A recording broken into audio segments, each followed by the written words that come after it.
Who do you think you are? Who do you think you are? Are you your name? Well, canon cannot describe who I am. That does not describe who I am by one morsel of who I actually am. Am I my body? No. Because when my body dies, or when I die, my body's still here, but I'm gone. So, who am I really? Am I all the things that I do? Am I the life coach, the ex-drug addict, the addiction guy, the mental fitness guy, the 28-year-old? No. Well, maybe no. So who am I? Because if I stop doing any of those things, if I stop helping people through life coaching, if I give up on mental fitness, when I fucking turn 29, who will I be? Think about it. Who are you? Who is the I that I am talking about? Am I my mind? Am I the incessant noise that is constantly in my head? Am I the thoughts that seem to just pop in my head? Am I the stream of constant sentences that go through my head? Well, that doesn't even make any sense. I say all this to say, you are not the mind. You are not your mind. Your mind is a tool, not who you are, not your identity. And when you identify with the mind, you run into some trouble. Because the mind can be a beautiful servant, a lovely servant, can build airplanes, can discover fucking life on Mars one day or something, can do all these beautiful things that the mind has helped us do. But we are not the mind. We are the ones in control of the mind, whether we know that or not. For most of my life, I had no idea who I was, and it showed. I had no idea who I was on an identity level, on a personality level, on so many levels.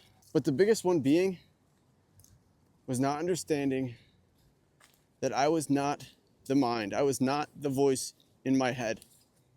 Once I decoupled my identity from that voice in my head, I started to see change.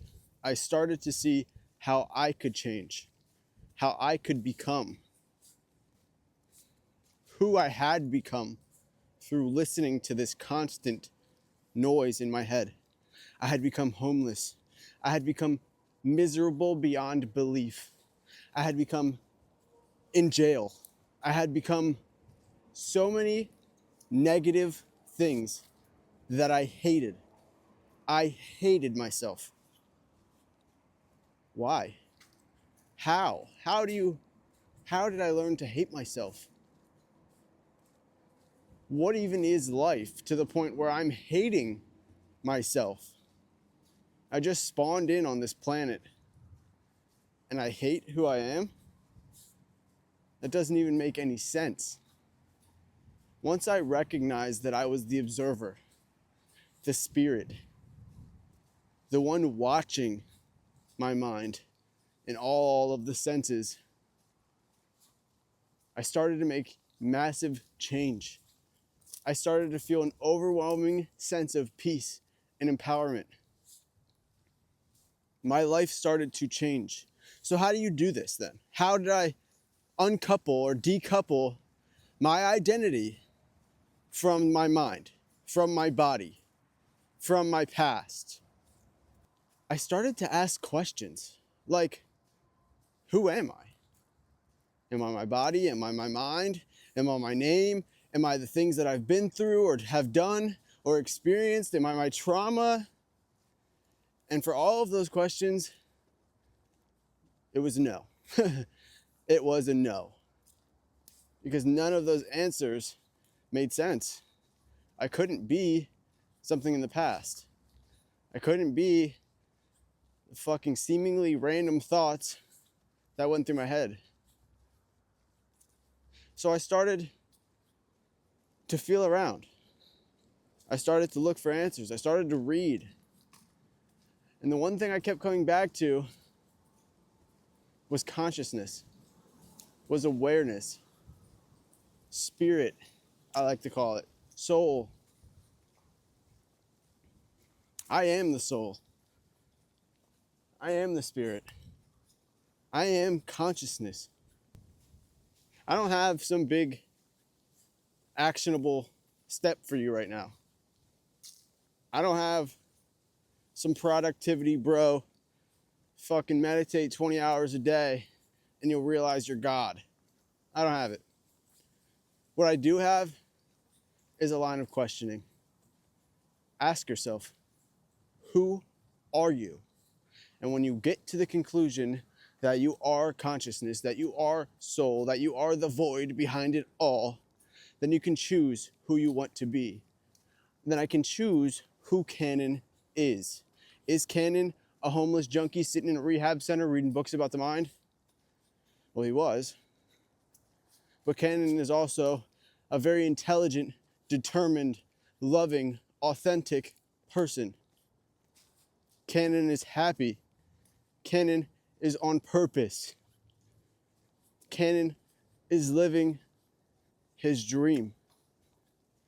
Because I said so. And that sounds funny. That sounds like some woo-woo bullshit. But I've put this shit to the test. I've battle tested what I just said for the past 2 years. And let me tell you, the synchronicities, the seemingly miraculous things that have happened, the beautiful people I've met, and everything that is to come, I feel pulling me closer to it. I feel myself pulling it closer to me. That is all the evidence I need. I'm not a fucking guru, nor do I ever want to be some spiritual or mental fitness guru, some dream guru. I'm a guide. I have been to the pits of hell within my soul, and I'm starting to experience every bit of heaven that lies in store for us. That's who I am. I'm not the guy who sits on top of the mountain and points down on you and how to get up here. I'm the guy holding the ladder so that you can make it up, so that you can experience your dreams, so that you can touch your goals, so that you can improve the quality of your fucking life. I'm here to tell you, you do not have to live in constant survival, desperately trying to achieve your goals so that you can be somebody. So that people can admire and revere you as someone who can do it, who's capable. You're fucking capable now. You don't have to willpower your way through life, because when you run out of willpower and you feel like a piece of shit for not having enough, then what happens? Well, I turn to drugs.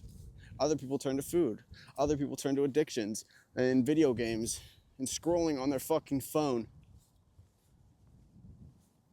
I'm here to tell you that if you spent time with your dreams, with your goals, and started to see who you actually are and what your identity would need to become in order to fulfill those dreams, you'd be able to access your potential. You can access your potential now. Stop cutting off the valve. Stop stuffing your dreams in the corner. Stop playing fucking small. The past does not define you. The only power we have is present right now in this moment. And in this gracious, loving moment, you have the opportunity to be all every bit of who and what you want to be. This may seem delusional. You're goddamn right. Because in the world we live in today, this is delusional. I love y'all. Dream on purpose.